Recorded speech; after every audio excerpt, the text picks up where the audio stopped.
Thank you, as always, to the phenomenal team, the AV team at the Cyber Exchange and CyberX for making another Power Hour happen.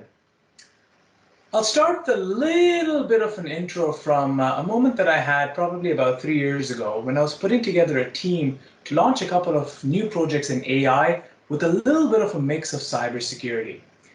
And I was looking a lot at the technology stack that we would need. When a mentor of mine once told me, and I think, don't quote me on this, but I believe this was something that Steve Jobs had said as well, where my mentor said, Ali, it's not about the faith in technology, it's about the faith in people. And that's what's going to drive you with some of your digital aspirations and ambition. And I think that applies a great deal in cybersecurity as well. The gentleman that I'm interviewing today or having a discussion with today is a gentleman that I've probably spoken to only once.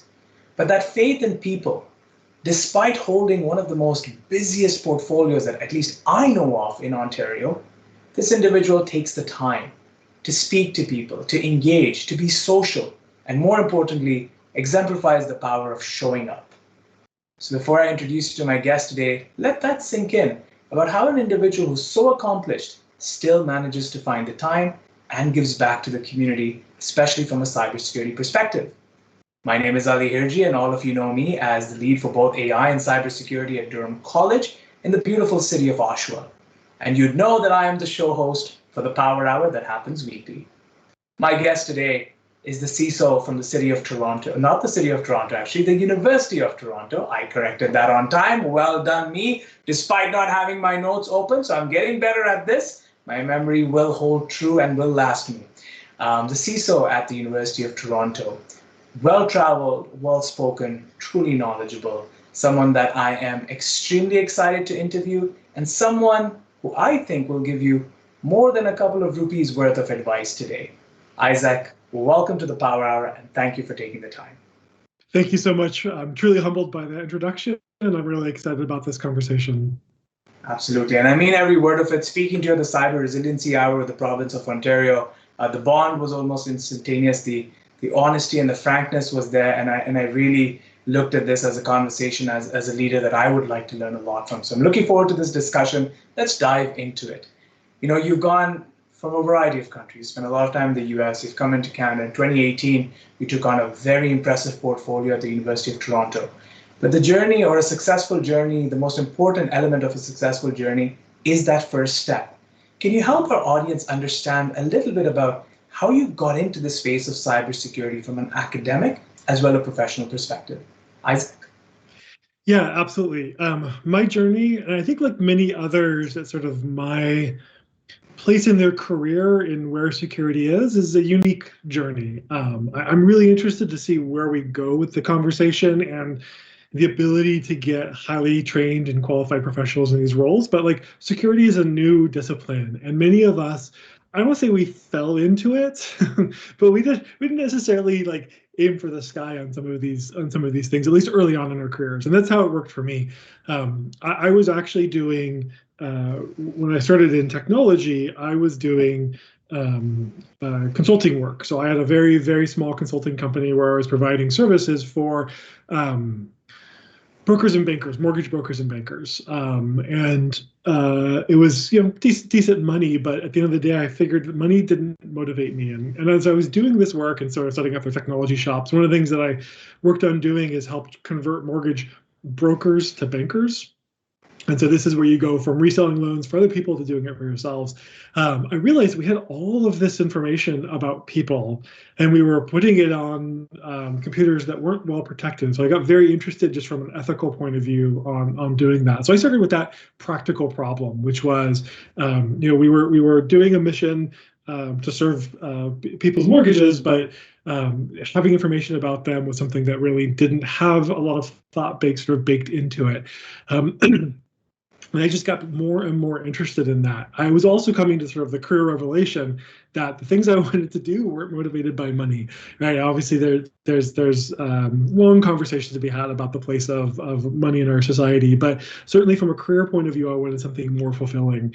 And so that's when I started at the University of California, Irvine. They had their first network security manager. And so I've been in a series of inaugural roles, and that was where I started, was I said, look, I really want to do this as a career, and I've got this technical background, especially on the networking side. And so I sort of swung for the stars there, and thankfully they gave me the opportunity to get started, and that's where it all began.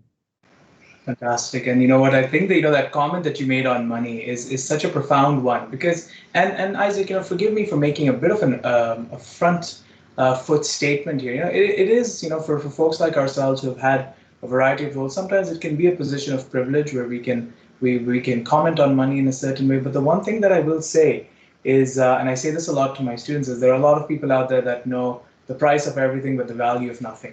And you need to know how to value yourself and to value the skills that you have. And that's, I've taken a note on that. That's something that I want to come back to a little later on.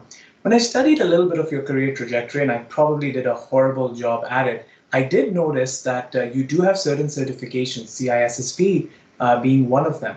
At what point, Isaac, given that you were already quite accomplished, did you make that decision that despite the busy schedule that you have, you're very effective with a busy schedule? How did you make that decision that now's the time I want to go and get this certification? And how did you marry that with your own personal life as well as an aggressive schedule? Yeah, so I think there's a long discussion to be had about certifications, and I think there's high value certifications, and I think there's also a big challenge with them. For me, what I was looking at was a couple pieces. I was sort of what I would say at this point is sort of mid-security career, and security for a lot of people, at least again right now, is often a second career, right? It's one of these things where you come in with one knowledge set, you transfer it into this newer domain. Again, I'm hoping that's something that we can change. For me, I was looking to solidify that knowledge. So I was a well-seasoned security practitioner, but I didn't feel like I was well-rounded. And this seemed like a certification. It wasn't the certification that motivated me. It was the knowledge behind it, to make sure that I was a well-rounded professional, especially one that could talk at a level that was not just the technical, right? And the CISP sort of spans all of those domains. There's a technical side of it, and I think you do have to have an understanding of technology to be a good security practitioner. I don't think you have to be sort of a super deep one. And in fact, I think we need more people from different backgrounds and domains and disciplines to come in to help us humanize the security experience. But I also think it is important that you have a piece of that. And so there were certain technical concepts. I didn't work a lot with like the math behind encryption. So it was a good way to sort of explore some of those areas, right? Which has come in handy for things like, as I start to dive into things like differential privacy, all of the foundational work I did with the CISSP and learning about, something just a little bit beyond Alice and Bob sort of concepts was really powerful, right? And also I was looking at sort of the career trajectory, like being able to speak and translate, right? Another thing that I think is really powerful for security leadership, but anybody is to be able to do translation between what you do and the decisions that people are making at different levels of organizations that you're working in or working with. I want to work with that just a little bit more. You made this comment about we need more people from diverse backgrounds, diversity of skill, diversity of thought within the cybersecurity ecosystem.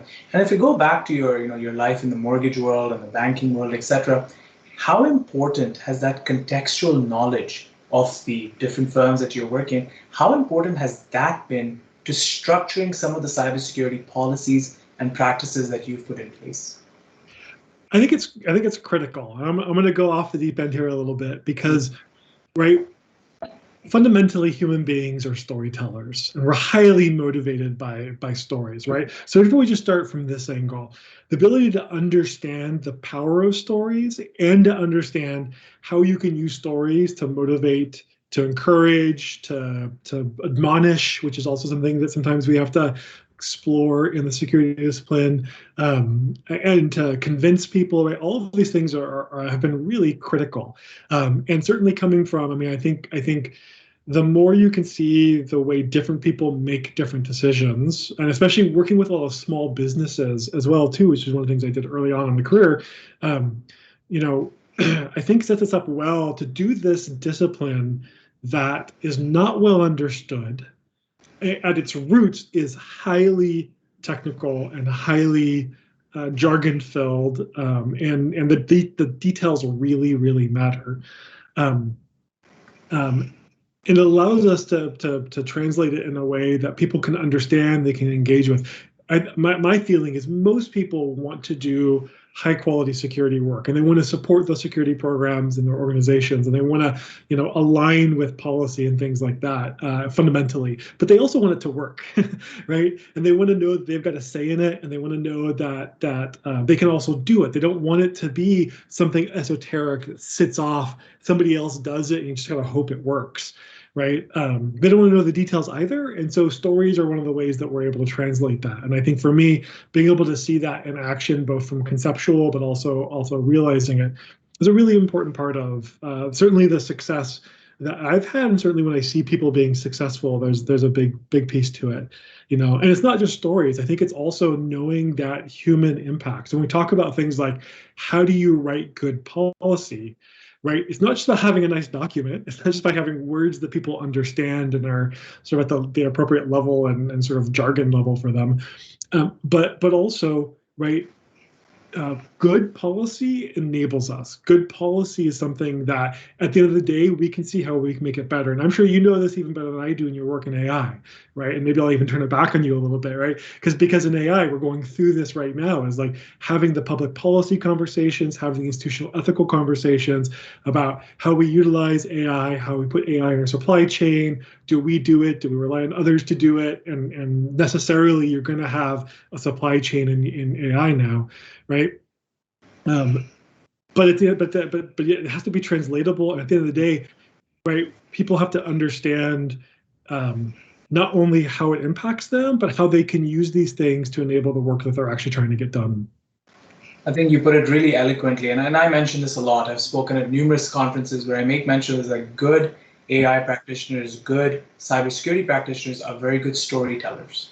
And you understand, you're looking at data and you can tell not just what it's telling you in one particular point of time, you can go back historically and you can go into the future as well. And that is absolutely important and fundamental to answer your point in how you develop AI and what kind of models you decide to use, because you kind of need to know what's going on in your head and what patterns and associations you're seeing, and then you translate that into code. I think people truly forget what an art AI and cybersecurity is, and this is why, for example, the upcoming CPTC competition or the Global Cyber Olympics competition that we had held at Durham College in partnership with CyberX, some of the teams didn't even have probably one cybersecurity technical person.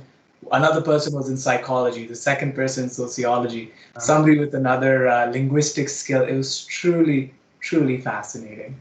So Isaac, thank you for that. And just to our audience that's watching, I hope you're enjoying the nice stream that you're getting. If you have any questions, if you're feeling shy and you don't want to drop it in the live chat, that's fine. You can direct message me. Otherwise, you can drop it in the live chat. Some people who know me personally have sent me direct messages on my phone. I have seen your questions, and I'll bring them up as we go along.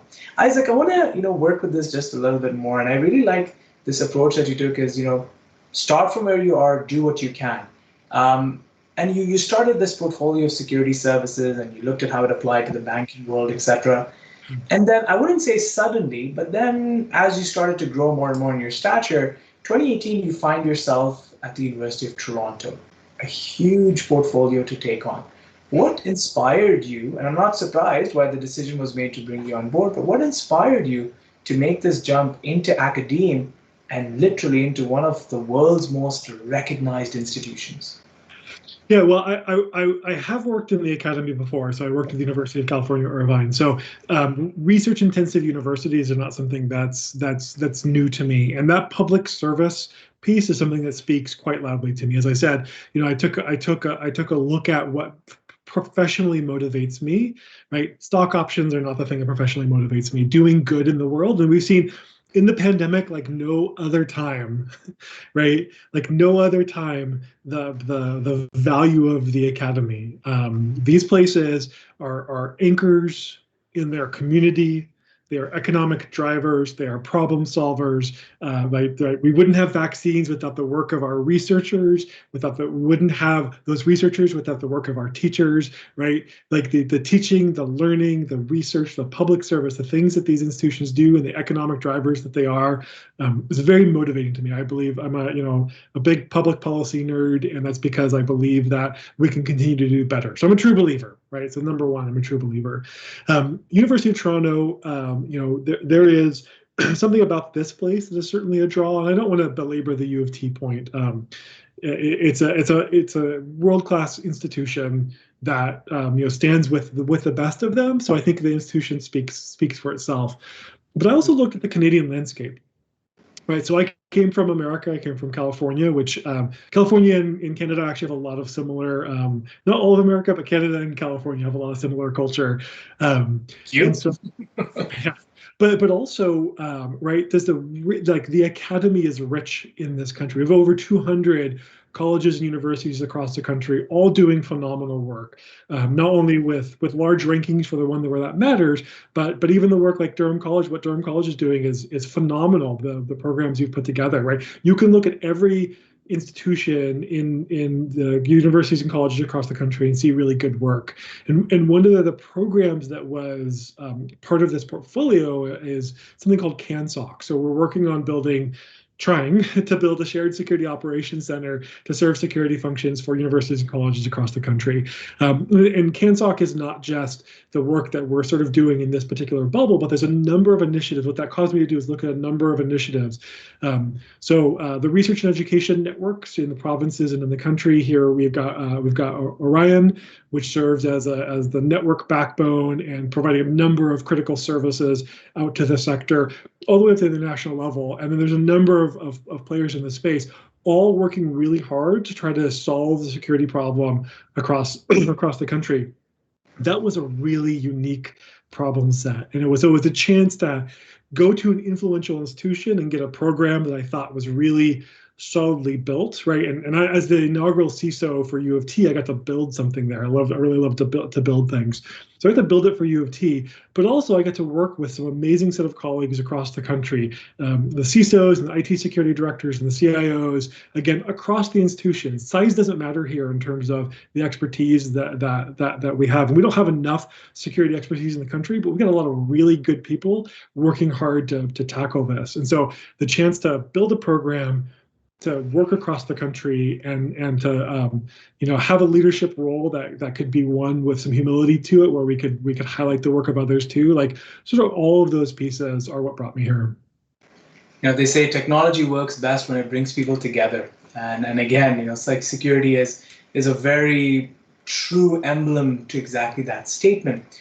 When you come into a role like this, you've got a shared SOC environment where you've got the CANSOC environment up and running. There are many shared security models that are in place.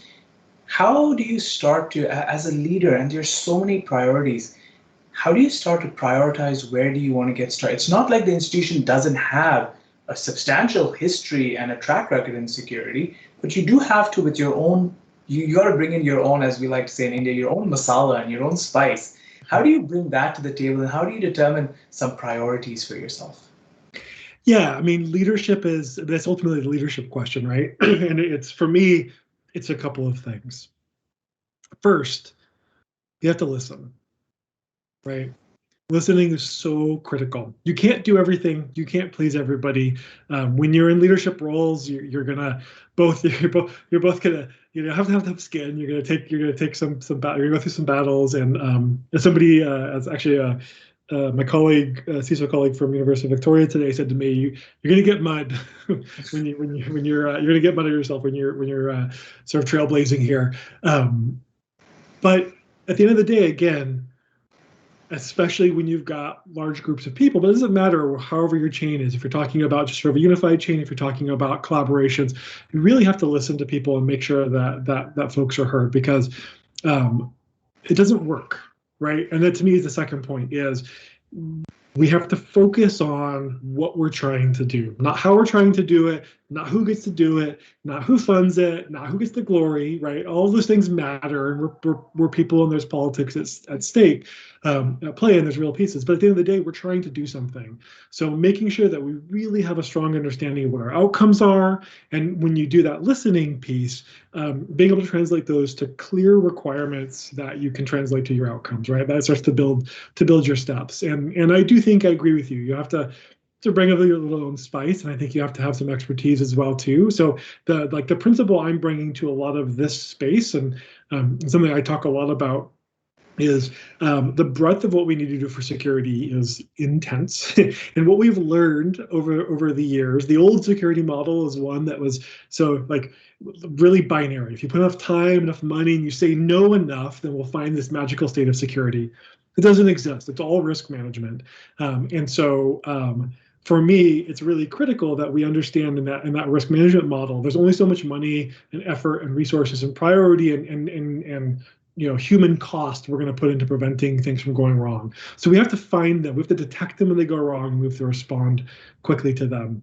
And for me, I think the detection and response items actually justify a lot of the money and effort that we put in elsewhere. Because if we can show what's going wrong, and if we can show that if you make other investments, we can improve the value of that, right, it all feeds into it. And so without belaboring the point, for me, that's also sort of knowing what are some strong boundaries. And you don't say my way or the highway, but you come in with, for me, I came in with a view of at least what I thought would be, and then using the tools like listening, using the tools like bringing groups together, using the tools like looking at our outcomes and trying to measure them. Again, it's not easy, and some days you get it really wrong, and you just gotta be humble and say, sorry, I got it wrong. Let's keep trying. But I think with those combination of things, because people look for leaders to do both. I think people look for leaders to have a view, to take a stand, to put strong opinions forward, but to not be arrogant, to do it in a way that is thoughtful, that is listening, that is consultative, and that brings people together and doesn't tear them apart. That statement that you made about, you should be prepared to get it wrong and have that ability to apologize. If you haven't tried anything new, you probably haven't made a mistake. So I think when you try something new, you are going to make mistakes, and it is going to happen. You've emphasized the leadership, and that's what the Power Hour is truly about, right? Getting to know the person behind the role. And I just want to go a little bit into for the next couple of minutes, into a little bit of a technical discussion, because yes, there's the leadership side. You've got to, and as you mentioned, you're doing risk mitigation and management throughout the whole course of time. And you're understanding the organization, the processes, what drives research, so on and so forth, whatever it is, right? At the same time, you do have to maintain a very acute eye on what's happening in the wider cybersecurity community. What are some of the latest threats that are looking at intelligence feeds, making judgment calls on what platforms do we want to be using, what do we subscribe to, how to manage our incident response processes. Well, for example, one that I'm dealing with right now is how do you want to, for example, visualize some of the logs that you're getting and try to parse out the anomalies and make them stand out. You've got to make some technical decisions as well, relevant to context. How do you manage to take the time, or what's the process that you have, or the ritual that you have in place to stay tuned with what's going on in the market, what's the latest trends? Can you give us an optic into that? Sure. So obviously, conversations like this, both participating in and listening to, is a really good way. Going to conferences and sort of doing some of those pieces, reading some of the latest books. It's harder to do in the pandemic than it ever was before. But for me, my ironically, I never thought this would be, but Twitter is the way that I stay the most in tune.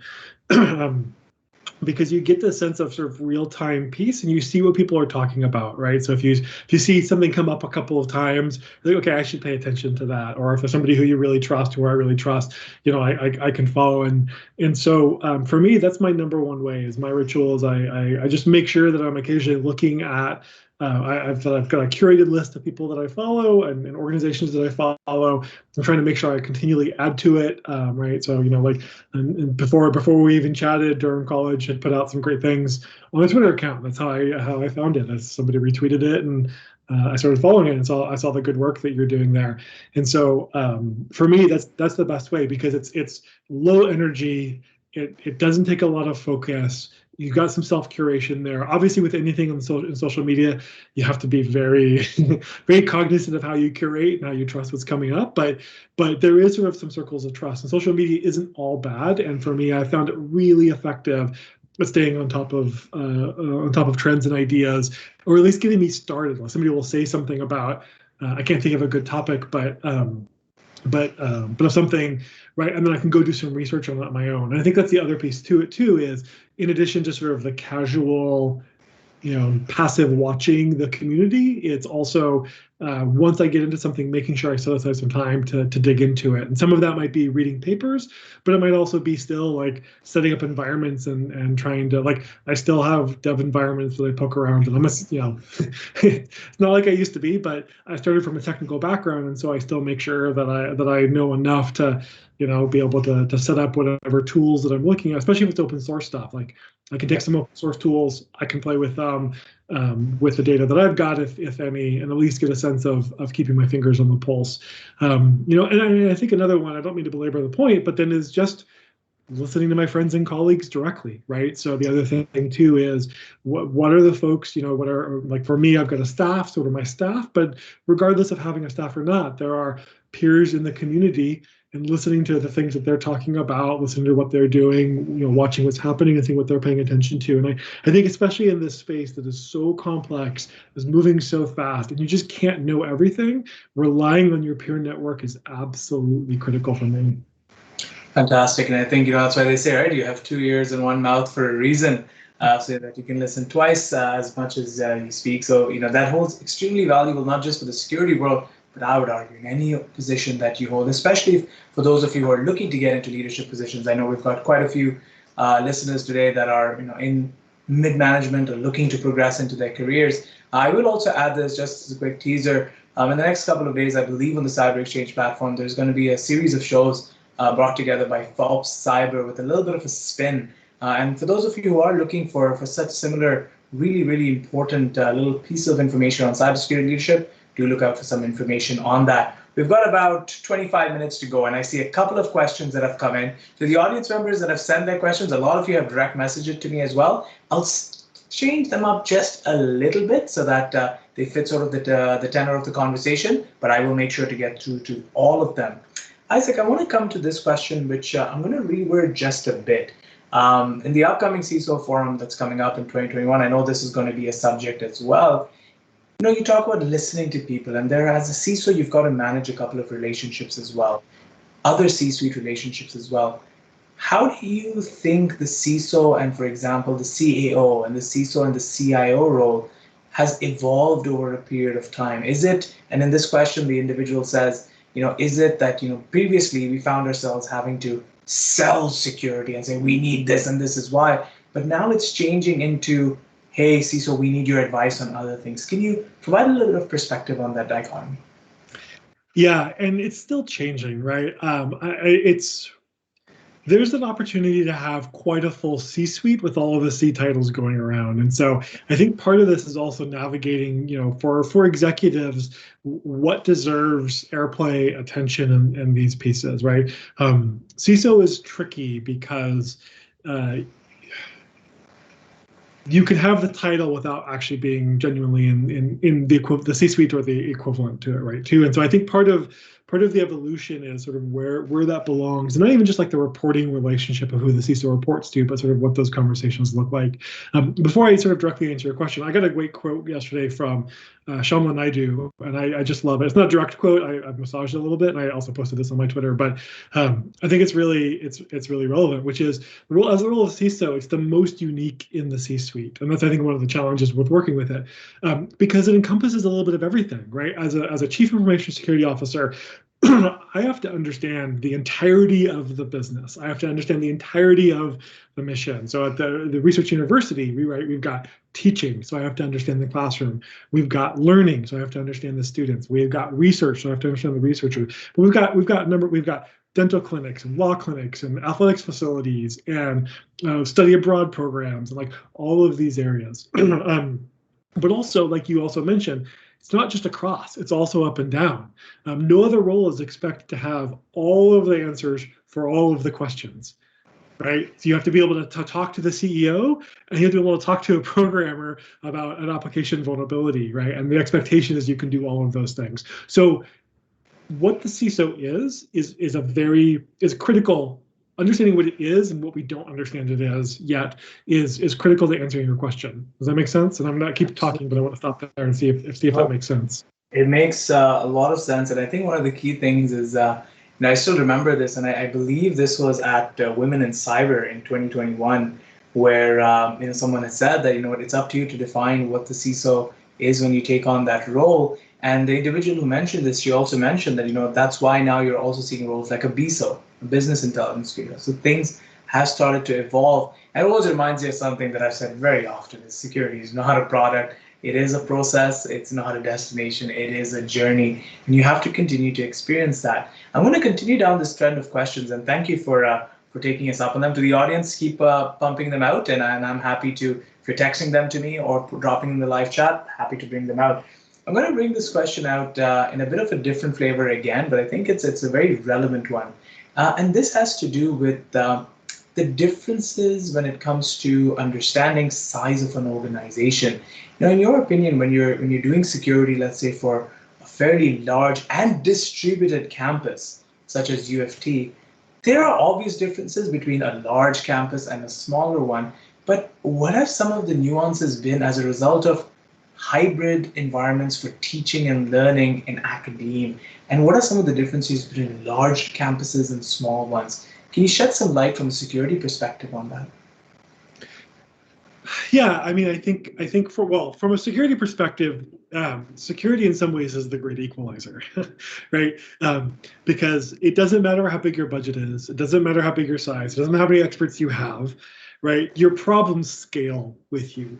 So some of it is just a problem of scale, right? So I know some people would look at the University of Toronto and say, well, you've got all these resources and all these things, but like, we also have all of those people, and we also have all of that data. We bought, sending people home for us is a non-trivial exercise when you have to do it overnight, right? It's a non-trivial exercise for anybody, but for us, the scale of it, the opportunity for things to go wrong, right? And so I actually think that while there are really tangible differences between larger and smaller organizations when it comes to the security problem, at the root of it, and this is my justification for the working together ethos that I've been putting out there and pumping the tires on, is that the problem scales with you. And so we can talk about things like how much you invest in technology and how much as a percentage of budget, and how much you invest of or revenue or whatever your measurement is, how much you invest in security as a percentage of IT, and there are some things in there. But at the end of the day, I mean, I think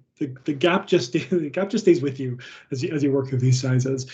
Certainly, I think for smaller organizations, and when I say this coming from the U of T perspective, right, as a highly distributed, research-intensive universities, a lot of our smaller units within the infrastructure really work as very independent organizations in many ways, and sometimes, in fact, they have different connections to U of T. They're both connected and not connected because of the complexity we have. And so certainly, and I've also worked with smaller organizations, so I've got a decent perspective, and just access to the basics, right? So in this discipline of security, a lot of it comes back down to the basics. When we look at a lot of what goes wrong, a lot of it is basic hygiene, or it is because we've been trying to bolt on security instead of planning sort of collectively, right? And there's not enough, as I said, there's not enough cybersecurity expertise across the country, right? And the big organizations they're all gonna get attracted to the big organizations, right? And so I think just that access to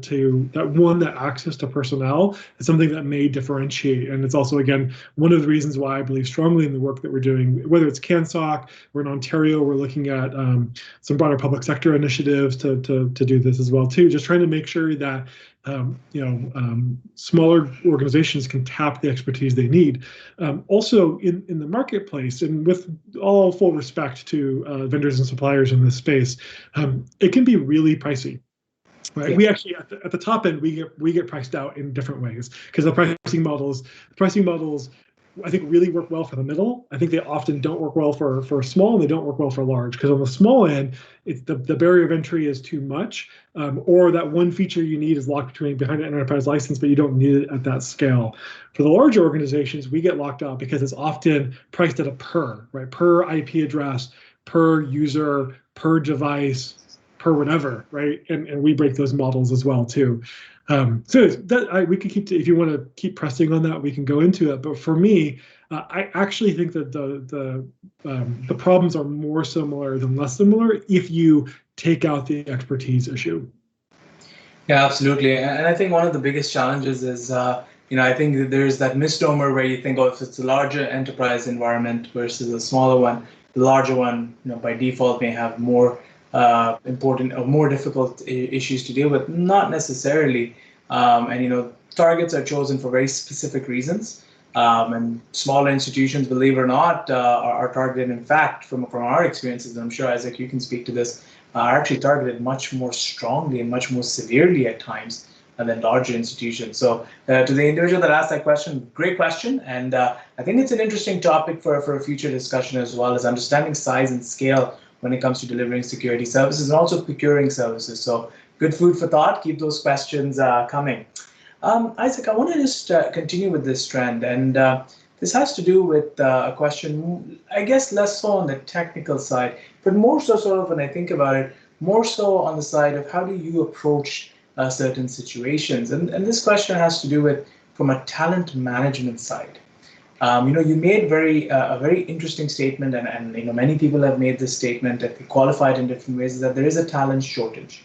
And in our cyber resiliency hour also, we spoke a little bit about this. So this question, and I'll read it verbatim, which was texted into me, and it basically says, do you think, having been in Canada for a good period of time now and seen so much, do you think that we need to be looking at how we can ingrain cybersecurity fundamentals and principles into our curriculum, not just across the board in post-secondary, but perhaps even at the high school level? Isaac, your perspective on this? Yeah, I mean, I think yes and no. I think that fundamentally good security is good design. Yeah. So that's where I start. Is we have to design good systems. We have to design good processes. We have to think about the way people use them, and that's something that I think is a skill set, especially the use of technology. That we, like anybody who we can train, who we can help make aware, who we can empower to do these things. Like let's do it. And even on the security front, understanding concepts of confidentiality and privacy, and privacy is another area where we could dig into if you want to go in that direction, because I think privacy and security are both complementary and in conflict as well too, depending on sort of the angle of it. But it's also something that I think we also need to, as part of that, design those better systems so that, like, I think when we get really good at doing cybersecurity, we're not going to be thinking about it a lot, right? So the discipline that we have right now around security and the way we put it into organizations is largely built around making up for a deficit of attention, understanding, and design in the past. And there's always going to be a role for people to be thinking about this, but I also think, right, like, do you need cybersecurity engineers to manage your application stack, or do we need to have an application stack that is well managed and designed up front and have people who are working on it understand security, right? And so, I don't think there's an easy answer. There's a lot smarter people than I am thinking about this and talking about it. But from my perspective, I want to be careful that we don't overburden the technical conversations early on, and we focus more about, for example, when you're starting into using some technology, thinking upfront about how you use it and why you use it, and training those skills I think is much more important, because again, even with the security talent shortage, I don't think we should just like create a giant pool of cybersecurity expertise, because then we're going to leave everybody else with a deficit in those skill sets in their domains, right? It's a tricky problem. I don't have a good answer to it, but I want to make sure that we ride a fine line, which is continuing to have high quality cybersecurity experts, but also making sure that everybody gets the fundamentals in place, and that we can really shift the way we have the security conversation. We shouldn't be doing assessments after the fact to say, did we get security right? We should be looking at those as outcomes from the beginning. And then I don't know if that answers the talent question well, but it really does. And sometimes often in my class when I talk about design, because I truly agree with you, right, that there is no such thing as no design. There's either good design or bad design. There is design in place. And I really like this pedagogy that you took, which is, our current response is to address a deficit in cybersecurity knowledge. Bill Gates often talks about, when you develop technologies and you introduce new elements to it, it should be in a way where the user doesn't even notice it. It's seamless. Their lives continue, but they've adopted something new within it as well. And I think, I would subscribe to you on that. The yes and no conundrum is, yes, we should be doing it, but no, not in the current ways, which is, hey, there's a gap, you throw in some cybersecurity and let's teach them about, what is phishing or what is this or what is that. I really like that approach, and this is why, and again, I think, some of the work that you're doing in the ministry and the groups that you guys are a part of, the subcommittees, etc., are really important, because this conversation about how do we enhance curriculum is going to be left, right, and center of how we move forward as a community. So thank you for that. Yes, Isaac. Yeah, and if I can say, in particular, pay attention to the work that my colleague Carolyn Glasser from, she's in the education sector, and she might be somebody who you want to talk to with a little bit more too, if you haven't already, because she's really thinking about this problem, and some of the stuff is pretty phenomenal that she's been talking about. So I listen to her more than me on this topic. Carolyn from Thames Valley, right? If I'm not mistaken. Yeah, absolutely. Yeah, I've had a session with her as well as part of the cyber resiliency hour. Absolutely phenomenal. Her perspective on gamification, which was more putting the onus on parents, was something that I felt that there was an entire paper that could be written on that. But that is the boring academic in me speaking, and I will shut that academic up. It is Friday. Let's go on. We've got another 15 minutes more, and then we'll be parting ways. I've been thinking a bit about this, and that, you mentioned this at the start, that the CISO does not put the no in innovation. As I'm listening to you speak in this very candid, open chat, you look like an individual where you want to try out some new products. You're not being risky, but you do take calculated risks, and you want to try out new products and new approaches. How do you sort of manage bringing in new innovative concepts into your security practices, and how do you manage the risk around that? For example, there was a question that came in which was really interesting, and I'll reword it like, when you deploy certain AI tools, all right, and they automate certain things, even automate testing, automating responses, so on and so forth. How do you go about trying some of the new innovations out there without causing a lot of issues? Yeah, again, there's no easy answers here, so let's not pretend like there's a right or wrong. There's not a binary state. It's all risk management, at least to me, right? So it's a gradient of the risk that you're willing to take on, and there's always room and will always be failure embedded into that, right? So you've heard some of the more well-tread statements like fail fast and fail hard, right?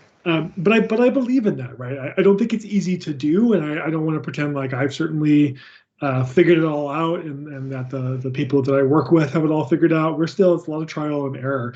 But if you don't move forward, you calcify. And one of the reasons that we're in the place like that, one of the reasons we have that security deficit is because collectively, right, no sort of individuals you can point a finger at, weren't willing to continue to take those design risks, or that like, well, maybe we should ask somebody up front before we start building the system. Like even that's a risk in the same kind of way, right? And so for me, it's about taking the reverse out of that risk, which is we have to try some pieces. And my philosophy is that those are investments in requirements gathering, right? So don't do it big. Don't take something you've never used for and deploy it. Like for me, I'm not going to deploy anything untested to our community. And tested can have a lot of definitions, but find some willing partners, find some other risk takers, create a consortium, whatever that means, whether it's just an agile project within an organization or working between some, and just try. Because and I say that coming from an innovation background and an institution that obviously believes in innovation, so I'm biased, but it is how we get better, and I think it's part of the human. I think it's baked into the human experience, maybe not every individual, but sort of collectively to continue to improve on these things. And so I think if you approach it knowing it could fail, to give it bounds to fail in, to give the team, empower the team to fail, but use all of the failure as your lessons learned, right? So you don't go, we did this, oh, it didn't work, okay, right? We have to fund it so that it could fail, but what we're funding is what we learn from it.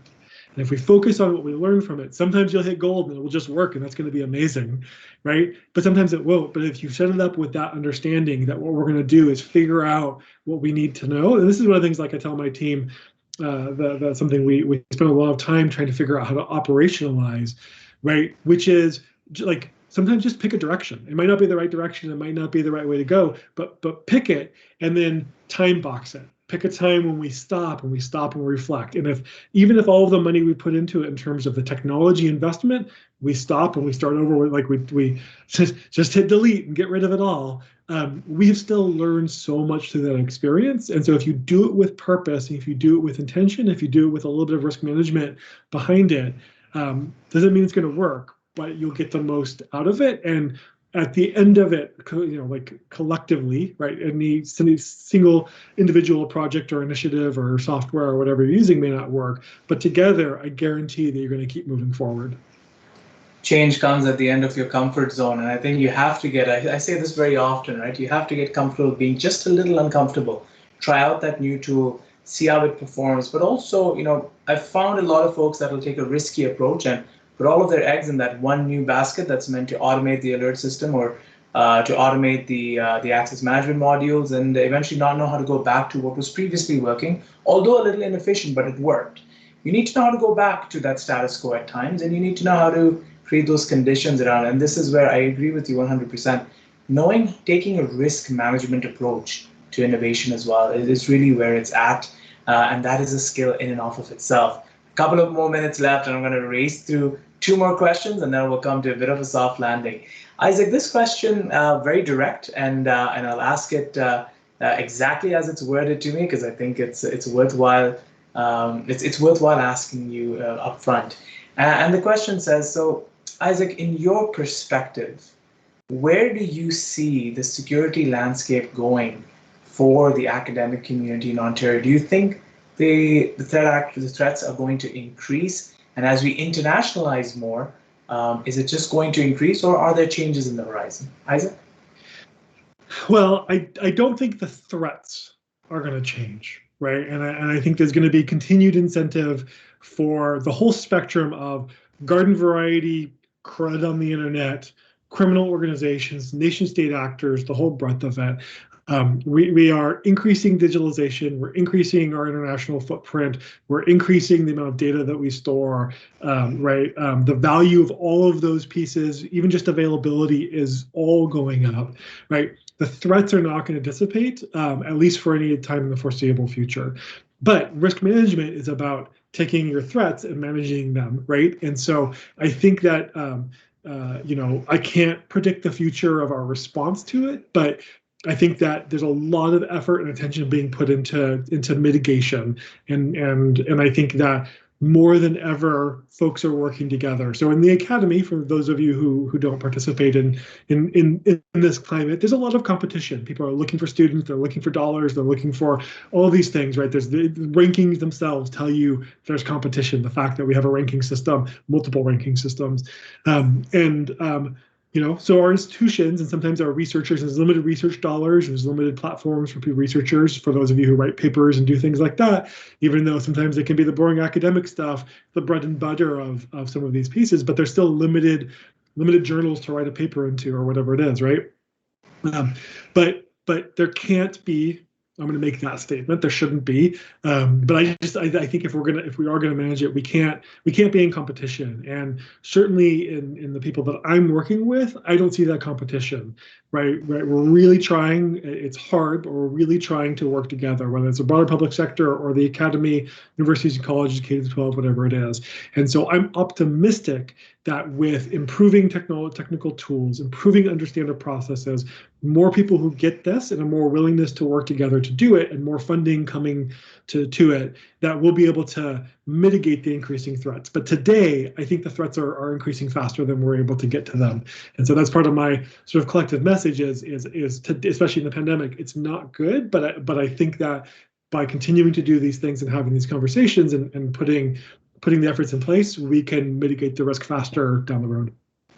Wouldn't be a session with me if I didn't canvas that very eloquent response by saying, a friend of mine once said, don't spend your time fighting the old, but spend your time building the new. And you need to know how to, yes, we have these experiences, how do we move on from them, and how do we proactively prepare going to the future? There's a lot of decisions that a CISO has to make, and I really appreciate the fact that you focused on the people element of it and stayed true to the superpowers that the CISOs have. That's the tenor, or that's the gist of the Power Hour. Last question, and a very interesting one. I don't like to pick favorites in questions, but I will. This question gets a cookie because I think it's very well tuned into academia. This question, again, was direct message to me, so I'll bring it up. And that is, as a CISO, you have, and I'll reword it just a bit, you have a lot of access into all of the IP that's being produced in the academia and in the world of research, so on and so forth.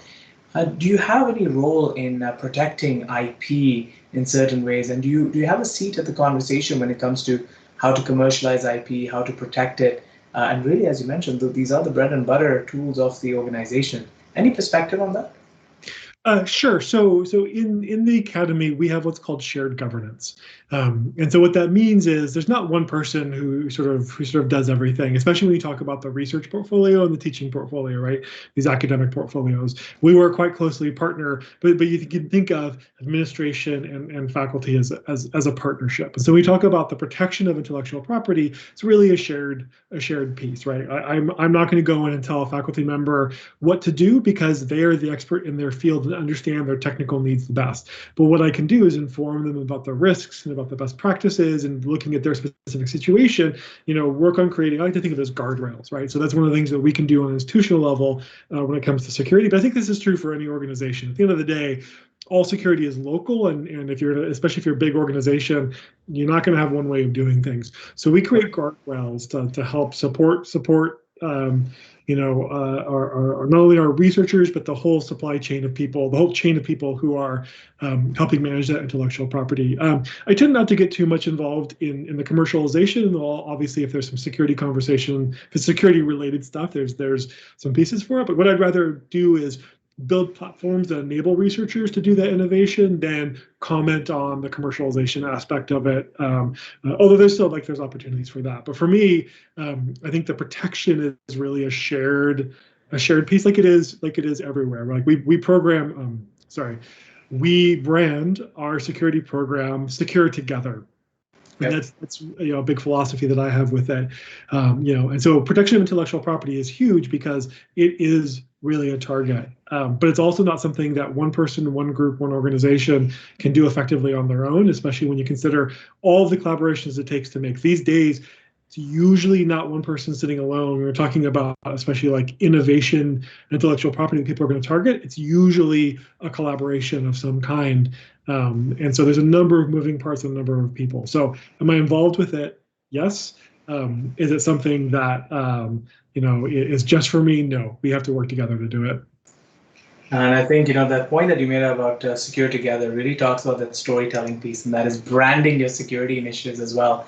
The togetherness element, I've said this umpteen number of times, right? If you want to go fast, you go alone. You want to go far, you go together. And really knowing how to brand your security outreach is key to this. And you made a reference to CANSOC and how CANSOC is a brand. You made reference to Orion. Shout out to Orion. I've got an Orion pen here, ironically, with me right now. But all of the branding around security plays such an important role in bringing people into the conversation. So for our audience members, even if you just Google up Office of the CISO at the University of Toronto, you can get some information about the Secure Together programs as well, and all of the different things that Isaac's been leading, and get a glimpse into how those portfolios and how those programs are being run, and get some useful tips and nuggets of information for your own programs as well. We've come very close to the end, and I have to ask this question because if I correctly remember, when we did our cyber resiliency hour, we dived a little bit into the books behind you, but today I'll reword the question just a little bit. Isaac, on a fun note, and this has been truly a very insightful chat for me, and I hope to eventually in the future do some more technical dive-ins with you as well, because I think the experience that you have is truly something that multiple layers in the security community can enjoy and learn from. If you had the opportunity to have coffee with someone, besides myself, it will happen, who would that someone be? Oh, it's hard because I get access to a lot of great people in my role, especially working in the academy. I would probably want to have coffee with, ironically, and this is not intentional, it relates to the answer I gave you last time we talked about books. I think I'd actually like to talk to Brian Krebs, who's a security reporter. He does a lot of really, really great work. There's a lot of experts that I'm interested in talking to, but I think he'd have really good perspective on, because he sort of sees that he's a journalist, independent journalist who works a lot in the security space, and he does so much to like uncover pieces and is so targeted by criminal actors. I'd like that would be a day in the life I'd really like to understand, and also see how it could influence me to do better in my role. Fantastic. So I know the team from CyberX is listening. Maddie, if you are listening, you need to make this happen. So a coffee with Ryan or a power hour with all of us. Wink, you know what I'm referring to. Try to make it happen. It would be pretty interesting. And for me to listen to what Isaac and Ryan would have to chat about would also be quite phenomenal. Thank you, Isaac, for sharing that. Another very quick question, which since we have about 30 seconds, and it wouldn't be a session with me if we had a script, so we don't have a script, so I guess I have the liberty of throwing this in there. If not cybersecurity, what do you think you would have gotten into? I don't have a good answer for that question. I sort of went where things took me. I think legal could have been an interesting background. I read more contracts than I ever thought to that I would in my life, and we need more lawyers who understand this stuff too, and especially the human experience of it. So I'll go with that. I would say I would have tried to get in law and try to make these changes in that perspective. Thank goodness you didn't mention a career in Bollywood, because that's always my staple answer. I go, a career in Bollywood, why not? Anyways, Isaac, it's been such a treat chatting with you today. We've had about 55 to 60 people online, a little bit of a quiet crowd on the live chat, but they've instant messaged me a lot of their questions, and that's just the nature of how this thing goes. But I want to thank our audience for taking the time on a Friday to join us live. I believe I got through all of the questions, but if I didn't, drop them to me in direct message and I'll make sure to get them to Isaac. Isaac, before I let you go, I'm going to ask you that I'm going to bid our audience adieu. I'm just going to ask you to stay on so we can have a quick debrief for 30 seconds. But to our audience, I want to thank you for joining us, and please join me in thanking Isaac for his time, his expertise, and his kindness in sharing 60 minutes with us. Now, there's a lot that I learned in this session, and I don't say this just because. I say this because I really value this time. And I was saying this to Isaac in the green room, if you will, before the session, that I found these conversations, they break my day a little bit and are good for my mental health, where I get to learn and hear some different perspectives. I learned a lot, but one of the most important things was reflecting on myself, especially in a position of leadership. I remember this quote from Rumi where he says, yesterday I was wise, so I tried to change the world, or rather, I'll reverse that. Yesterday I was clever, so I tried to change the world. Today I'm wise and I'm changing myself.